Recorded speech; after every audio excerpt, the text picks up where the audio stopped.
Halo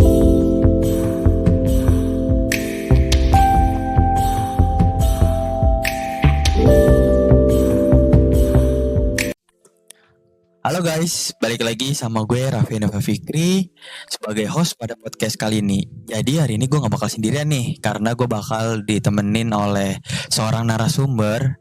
Boleh dong dikenalin dirinya. Halo semua, Halo. semoga sehat-sehat yang di rumah ya. Semua para sobat-sobat podcast. Kenalin, gua Anderson Randy akan jadi narasumber pada podcast kali ini. Nah, kira-kira kita bakal bahas apa sih, Raffi? Sebelum masuk ke tema utamanya nih Son, boleh dong kita spill dikit-dikit pengalaman lu kuliah di jurusan SI sama apa alasan lu milih jurusan itu. Oke, kita spill sedikit ya. Mungkin pengalaman gua di jurusan SI ini mungkin lumayan struggle karena ya kalian tahu sendiri untuk codingannya juga lumayan sulit, dan untuk kita harus bisa ngikutin semua codingan yang bakal kita lakuin. Untuk kenapa?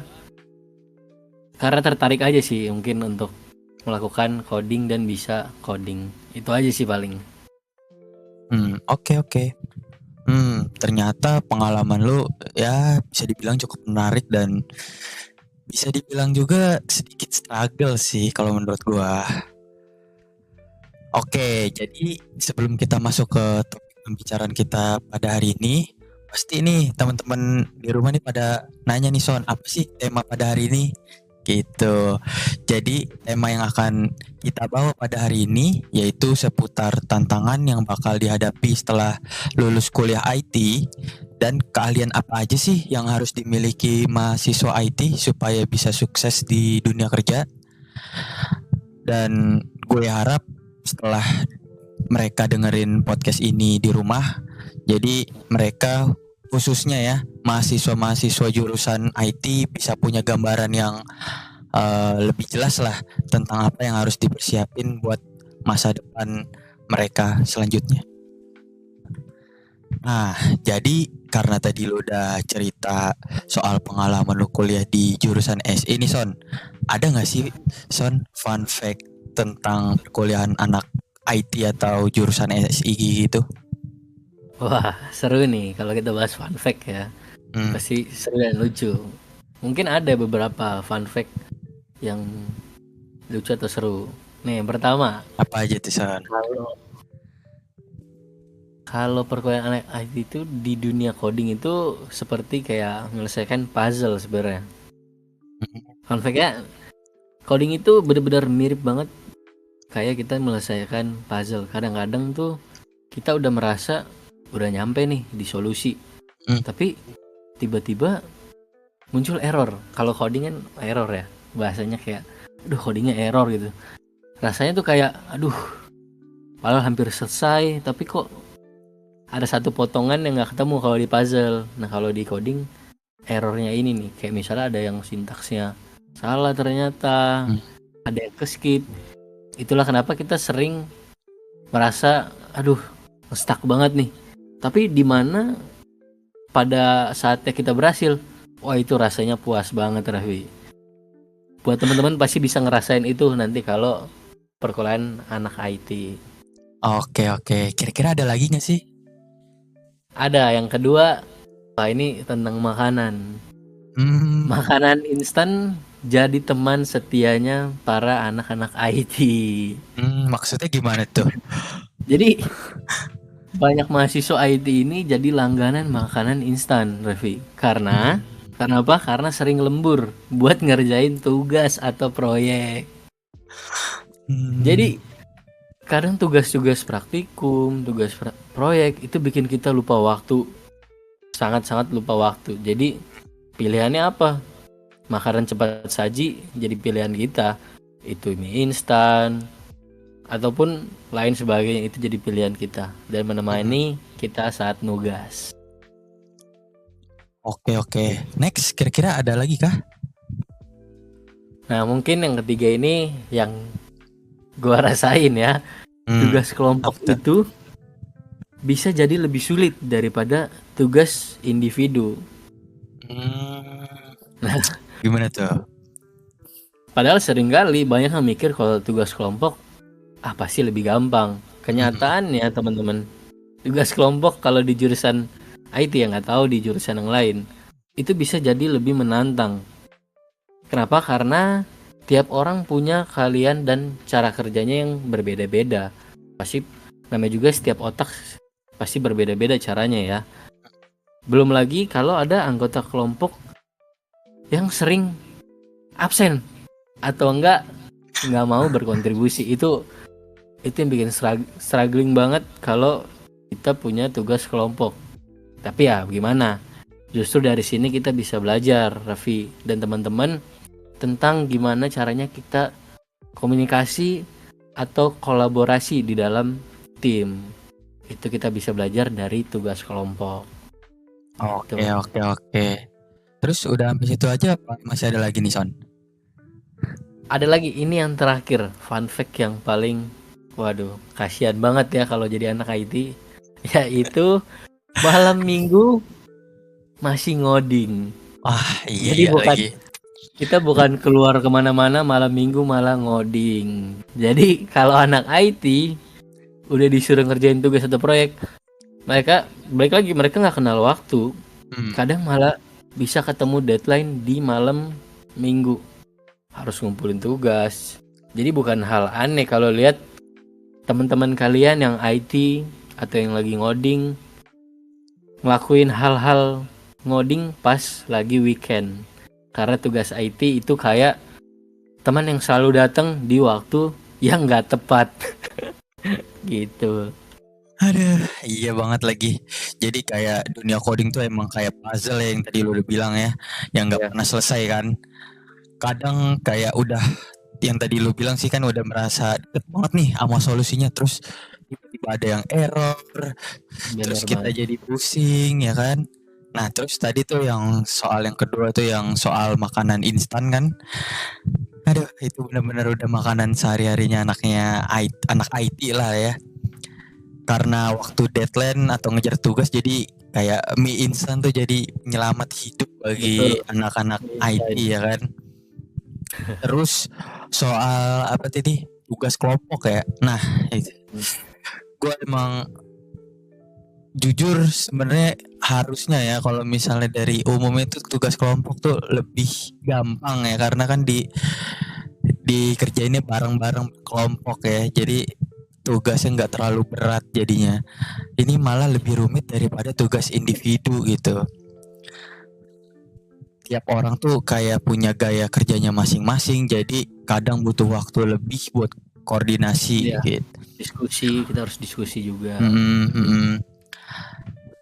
Tapi justru itu yang ngajarin kita cara kerja tim. Nah kalau misalnya ngomongin yang tadi itu, yang masalah terakhir, yang wah itu kayak yang paling gue setuju dah, itu soal malam mingguan itu ya. Jadi kalau misalnya apa namanya, kalau kita lagi ngoding tuh, terus kita lihat ini malam minggu, waduh tadinya kita ada acara sama teman, ada keluarga atau sama pasangan kan, jadi ketunda lagi dah. Betul. Jadi emang deadline itu emang nggak pernah kenal yang namanya waktu ya Son ya. Iya, sangat. Nah, kita bakal masuk ke topik yang pertama nih Son. Apa tuh? Tentang tantangan setelah lulus kuliah. Nah, jadi pertanyaan gue tuh, menurut lu tantangan apa aja sih yang bakal kita hadapi as a mahasiswa IT setelah lulus kuliah? Oke, menarik nih. Mungkin gue akan jawab sepengetahuan gue aja ya teman-teman. Jadi pertama adalah tantangan terbesar bagi banyak mahasiswa IT itu setelah lulus itu pencarian kerja, udah pasti. Meskipun bidang IT itu terbilang luas dan banyak peluang, tapi tetap persaingannya juga sangat kuat atau ketat teman-teman. Banyak banget lulusan dari jurusan serupa yang berlomba-lomba buat dapetin posisi yang sama. Ini jadi tantangan pertama, karena meskipun kita punya gelar sarjana IT itu belum tentu langsung bikin kita diterima kerja. Karena banyak perusahaan yang nggak hanya lihat ijazahnya doang, tapi juga cari yang benar-benar mempunyai pengalaman yang oke dan skill yang mumpuni. Jadi kalau kita nggak punya pengalaman kerja yang cukup atau portofolio yang kuat, mungkin proses pencarian kerja bisa jadi lebih panjang atau penuh perjuangan. Selain itu, perusahaan seringkali juga teman-teman mencari orang yang punya skill khusus atau kalian tertentu. Misalnya di dunia pemrograman, mereka lebih suka memilih kandidat yang menguasai teknologi-teknologi yang terbaru atau framework yang sedang tren, seperti React, Python, atau teknologi cloud. Jadi teman-teman, kita nggak bisa hanya andalin ilmu-ilmu dari perkuliahan saja, tapi kita juga harus siap untuk upgrade skill bisa di mana aja, secara mandiri, di luar, atau di tempat lain. Iya sih, gue setuju banget soal pencarian kerja ya, emang jadi tantangan utama. Apalagi kita kan ya di bidang IT yang kompetisinya yang ya bisa dibilang cukup tinggi lah. Jadi ya solusi terbaik ya itu kita harus ngesiapin diri sejak kuliah dengan cara membangun portofolio. Yang pertama kan melalui proyek-proyek, terus kita bisa mungkin magang, kita bisa freelance. Nah, selain itu juga kita bisa ngikutin pelatihan yang bersertifikasi atau kursus-kursus online yang bisa menjadi nilai tambah. Nah, jadi tuh impactnya tuh perusahaan tuh lebih menghargai skill sama pengalaman nyata dibanding cuman sekedar selembar ijazah doang ya. Jadi ya penting lah untuk kita proaktif untuk nyari peluang yang bisa memperkaya pengalaman kita, Son.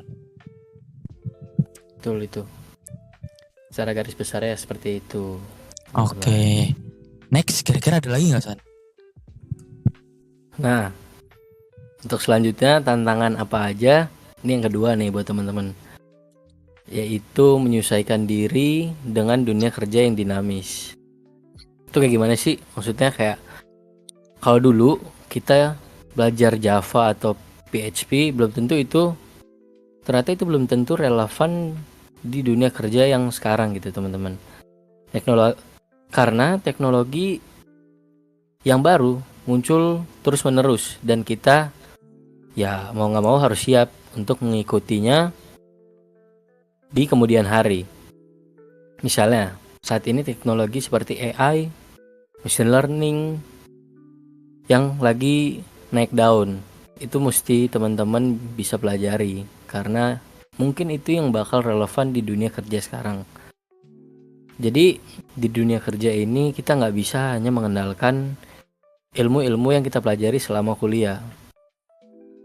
Namun kita harus terus belajar hal-hal yang baru di luar sana. Baik kita bisa ngikutin kursus online, membaca artikel atau blog dari luar juga boleh, hingga kita bergabung dalam suatu komunitas yang relevan untuk di dunia kerja ini. Nah, misalnya kalau teman-teman tertarik dengan pengembangan aplikasi mobile, sebisa mungkin teman-teman harus menguasai gitu sebagian platform-platform yang relevan dengan pengembangan aplikasi mobile. Nah, ini juga berkaitan dengan kemampuan adaptasi teman-teman karena teknologi yang saya tadi bilang selalu berubah.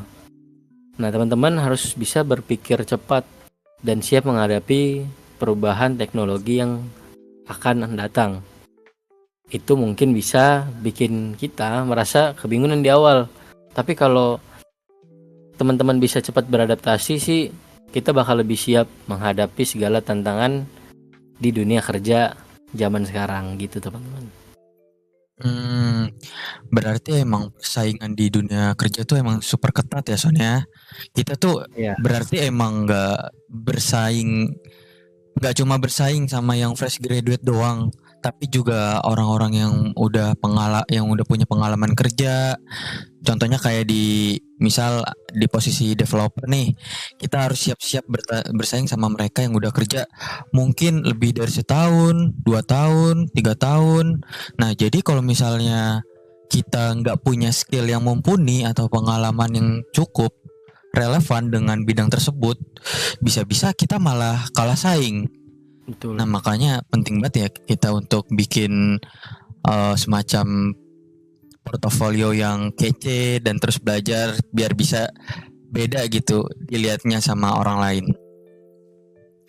Nah, kira-kira nextnya ada lagi nggak sih, Son? Oke, nah untuk tantangan selanjutnya mungkin ini yang terakhir dari gua ya. Mungkin soal keterampilan networking dan membangun relasi. Nah, ini tuh sering banget dihadapin sama teman-teman yang lainnya juga yang baru lulus. Kayak keterampilan ini, karena banyak lulusan baru yang merasa kesulitan untuk membangun jaringan profesional yang secara kuat. Padahal networking sangat penting banget teman-teman di dalam dunia kerja. Nah, untuk memiliki koneksi yang baik ini dapat membuka peluang kerja yang mungkin tidak terdaftar secara publik. Nah, di sini kita perlu aktif dalam menghadiri kayak acara-acara industri, seminar, atau workshop yang relevan dengan bidang teman-teman mau. Selain itu, memanfaatkan sebuah platform seperti LinkedIn untuk teman-teman bisa terhubung dengan profesional lain di industri IT juga sangat membantu.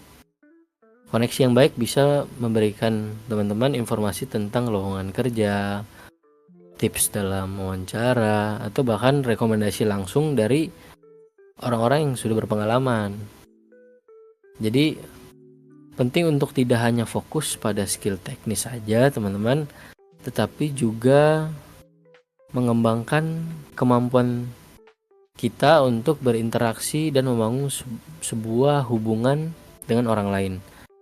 Dengan jaringan yang kuat, kita jadi jauh lebih mudah menemukan peluang dan mendapatkan dukungan selama perjalanan karir kita ke depannya. Kayak gitu. Emang ya kalau misalnya udah ngomongin networking mungkin kedengarannya ribet ya di telinga teman-teman. Jadi tapi serius deh, ini salah satu skill yang bikin teman-teman beda banget nih di dunia kerja. Jadi kayak jangan cuman ngasah skill teknis doang, tapi kita harus coba mulai aktif seperti yang tadi Anderson bilang, di LinkedIn atau event-event kayak seminar, workshop, sama ya itu yang paling penting jangan coba takut untuk ngobrol satu sama lain sama orang baru gitu. Jadi kita ya ngobrol-ngobrol santai aja kayak gini. Siapa tahu itu bisa jadi muncul peluang kerja atau insight yang berharga banget di tempat lain. Jadi intinya ya mulai aja dulu pelan-pelan bangun relasi dan ingat networking itu investasi jangka panjang yang bakal bantu banget karir teman-teman ke depannya.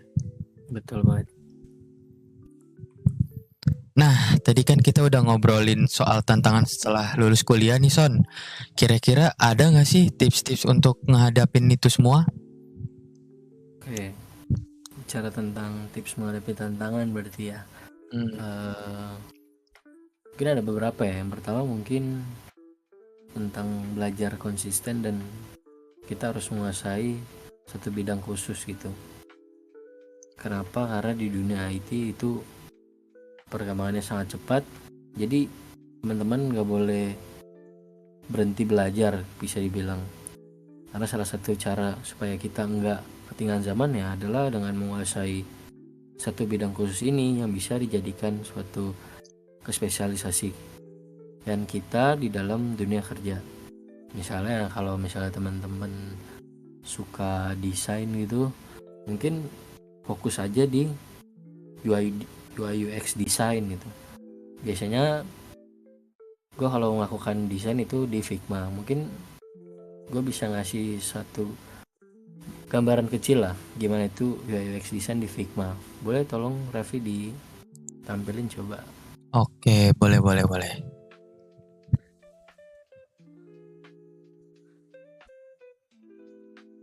Nah, di sini gue pernah buat sebuah desain ya untuk web, untuk aplikasi rumah sakit. Nah, di sini gambarannya sebenarnya teman-teman bisa berkreasi sendiri, warnanya seperti apa, gambar seperti apa, semaksimal mungkin agar para customer yang akan menggunakannya termanjakan matanya dengan desain-desain yang baik, sehingga mereka mau menggunakan dan akses di rumah sakit ini.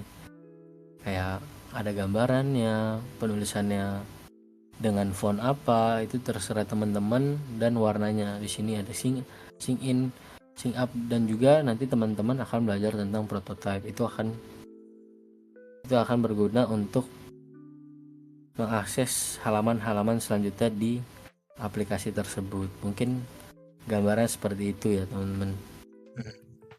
Nah, gue setuju banget tuh. Emang kita tuh kayak belajar tuh emang harus konsisten. Apalagi kayak di dunia IT ini yang suka cepet banget untuk berubah. Yang tadi udah lu bilang sih, kayak fokus tuh satu bidang itu penting ya. Misal nih lu teman-teman suka di desain, ya udah teman-teman fokus aja di UI UX. Nah, kalau misalnya teman-teman masih bingung mau milih apa, ya daripada nanti udah ke cebur ke dalam satu bidang yang nggak suka, mending teman-teman eksplorasi dulu, misalnya kayak lewat kursus online atau proyek-proyek seperti kayak proyek-proyek UI UX, kayak kursus online UI UX, jadi gitu. Nah, next kira-kira masih ada lagi nggak sih Son tips-tipsnya? Nah, mungkin yang kedua ini nggak kalah penting ya teman-teman, yaitu bangun portofolio digital yang bisa dibilang kuat untuk bersaing. Nah, karena di dunia kerja IT banyak perusahaan yang lebih memperhatikan kemampuan kamu daripada gelar yang kamu punya. Salah satu cara untuk menunjukkan kemampuan kamu adalah dengan membuat portofolio digital yang memamerkan hasil-hasil kerja yang kamu pernah lakukan. Biasa berupa proyek coding yang bisa dibilang kamu sendiri yang buat, ataupun desain web seperti yang UI UX tadi, atau proyek open source yang pernah kamu kontribusikan. Karena portofolio ini sangat berguna banget teman-teman untuk bersaing di dunia kerja, terutama untuk teman-teman yang masih fresh graduate, yang belum punya pengalaman kerja. Sertifikat juga bisa jadi nilai tambahan teman-teman. Jadi jangan ragu untuk ikut apapun itu kursus-kursus online yang ada, guna untuk meningkatkan skill dan menambah portofolio teman-teman sekalian. Itu. Berarti untuk bikin portofolio itu wajib ya. Betul. Di dunia kerja sekarang jadi kayak banyak perusahaan yang lebih lihat kemampuan kita daripada gelar kita. Jadi kayak kita tuh emang harus tunjukin hasil kerja kita lewat portofolio. Kayak bisa dari proyek coding teman-teman, desain websitenya teman-teman, atau kontribusi di proyek non open source. Jadi penting banget apalagi buat fresh graduate yang belum punya pengalaman kerja sama sekali. Jadi kayak sertifikat dari kursus online juga bisa jadi nilai plus tambahan buat temen-temen. Jadi jangan ragu buat belajar dan nambahin portofolio kita ya Son ya. Betul banget Raffi, kayak gitu pasti. Oke. Kira-kira masih ada lagi nggak Son untuk tips-tipsnya? Masih ada yang untuk yang ketiga, karena tadi kita bicara tentang networking di tantangan sebelumnya, yang pastinya tipsnya untuk memperbanyak networking itu. Dan kalau bisa kita harus mencari mentor untuk dapat membimbing teman-teman ke dunia IT, karena penting banget untuk membangun jaringan profesional di dunia IT ini, karena bersifatnya sangat luas dan bisa jadi lebih mudah untuk menemukan suatu peluang kerja kalau kamu punya koneksi yang kuat, teman-teman. Salah satu cara terbaik untuk membangun jaringan kuat ini dengan aktif di komunitas-komunitas IT, baik itu secara online atau offline. Misalnya teman-teman bisa bergabung di forum-forum seperti Stack Overflow, GitHub, atau ikut acara meetup lainnya.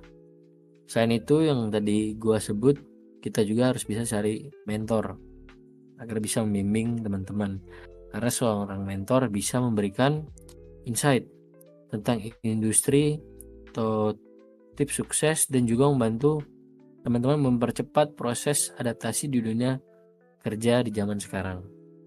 Itu Raffi. Berarti networking itu penting banget ya Son ya. Untuk khususnya di dunia IT yang luas banget nih. Terus juga koneksi itu bisa ngebantu kita lah ya untuk dapetin peluang kerja. Terus kita aktif di komunitas IT baik online maupun offline. Jadi itu cara yang cukup bagus lah ya untuk membangun jaringan. Nah, yang tadi lu udah bilang juga tuh gabung di forum kayak Stack Overflow ataupun GitHub atau ikut meetup, terus kayak lomba-lomba hackathon. Itu juga penting juga ya berarti ya. Sama yang poin terakhir tuh lu bilang tadi, teman-teman harus cari mentor supaya bisa kasih insight ataupun tips and trick yang bisa berguna banget buat teman-teman juga. Oke. Next, kira-kira masih ada lagi nggak nih Son untuk tipsnya? Mungkin ini jadi tips terakhir ya yang gue tahu sebenarnya, yaitu terus menerus untuk mengasah kalian semua teman-teman melalui kursus atau secara praktik langsung. Jadi teman-teman jangan pernah ragu untuk terus mengasah kalian teman-teman, karena ini salah satu cara untuk tetap relevan di dunia kerja dengan terus belajar tentang teknologi terbaru. Kamu bisa ikut kursus, teman-teman bisa ikut workshop yang sesuai dengan bidang yang teman-teman ini minati gitu. Selain itu, bisa langsung dengan mengerjakan proyek pribadi juga sangat membantu teman-teman. Jadi untuk menghadapi tantangan yang ada, yang paling penting adalah terus belajar, mengasah kalian dan membangun suatu koneksi. Jangan lupa juga untuk selalu menjaga keseimbangan antara kerja keras dan kesehatan mental teman-teman. Dengan persiapan yang matang, teman-teman bisa lebih siap menghadapi dunia kerja yang kompetitif di era yang sekarang ini. Gitu sih paling. Oke, berarti bisa gue simpulin di poin terakhir tuh intinya kita harus terus belajar, kita harus bangun portofolio, jalin koneksi, sama asah keterampilan ya Sonya. Jadi semua ini bakal bikin teman-teman lebih siap buat terjun ke dunia kerja yang kompetitif. Yang terakhir tuh tadi tuh yang udah lu singgung, jangan lupa jaga kesehatan mental ya, yang paling utama juga. Oke Son, sebelumnya kan kita udah ngebahas nih soal tantangan sama tips-tipsnya. Kira-kira kalian apa sih Son yang harus dimiliki sama teman-teman? Oke, masuk dalam kalian yang kira-kira teman-teman yang harus miliki ya berarti ya. Seperti biasa kita bagi jadi hard skill dengan soft skill ya, berarti kalau untuk hard skill yang pastinya ini kalian teknis yang sangat penting di dunia IT. Misalnya kayak bahasa pemrograman. Salah satu bahasa yang wajib dikuasai menurut gua ini Python. Kenapa Python? Karena Python ini itu serba guna banget teman-teman. Mulai dari data science, terus machine learning, sampai itu bisa digunakan untuk pengembangan web. Jadi kalau teman-teman suka web development, teman-teman juga nggak cuman Python yang harus dikuasai, tapi ada HTML, CSS, JavaScript, dan mungkin untuk front end-nya React atau serta Node.js untuk backend development-nya. Terus kalau misalnya teman-teman tertarik di bidang big data, itu teman-teman harus paham juga tentang database atau MySQL gitu. Karena ini sangat penting kalau kita bicara soal big data. Karena tanpa kalian ini, teman-teman akan kesulitan dalam mengelola dan menganalisis suatu data. Nah, kalau misalnya teman-teman tertariknya misalnya sama keamanan cyber kayak tentang cyber security, itu mungkin bisa dikuasai juga cyber security-nya kalau teman-teman suka tentang keamanan cyber. Begitu juga kalau ya tertarik dengan cloud computing, mungkin teman-teman harus tahu tentang Google Cloud atau AWS. Intinya teman-teman, kalau untuk hard skill ini perlu memilih bidang yang teman-teman minati banget dan harus bisa fokus untuk menguasai kalian teknis ini yang sifatnya relevan dengan bidang teman-teman sukai. Jangan coba-coba menguasai semuanya sekaligus, karena itu bikin teman-teman malah kelawahan, bikin teman-teman kurang nangkep gitu semuanya, jadinya kepisah-pisah dari yang teman-teman minatin. Itu sih paling kalau untuk soft skill ya teman-teman. Kalau kita bicara tentang soft skill ini kan keterampilan non teknis yang bisa membantu teman-teman untuk bekerja lebih efektif di dalam lingkup kerjaan.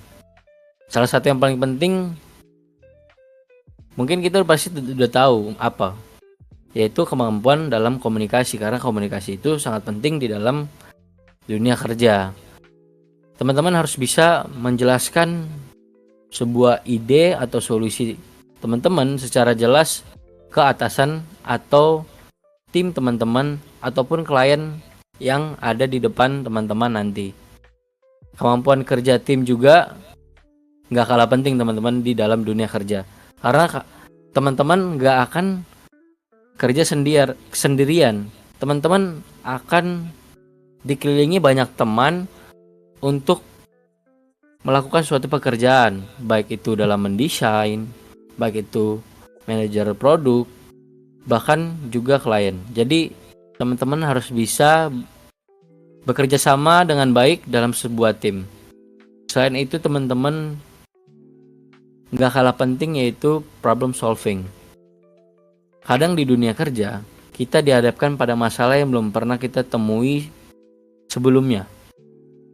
Nah, kemampuan untuk berpikir kritis dan menemukan solusi yang tepat adalah keterampilan yang banyak dicari oleh banyak perusahaan.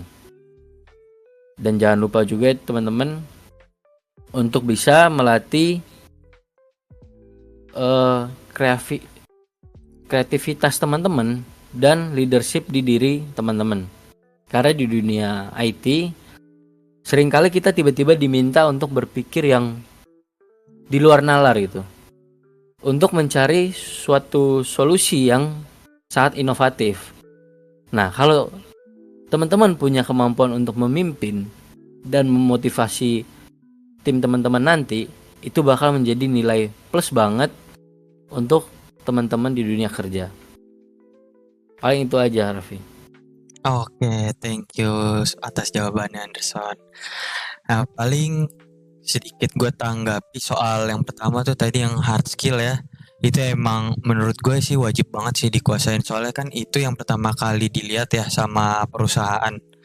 Tapi ya kalau misalnya lu cuma jago coding tapi nggak bisa ngomong atau kerja sama tim ya bakal susah juga.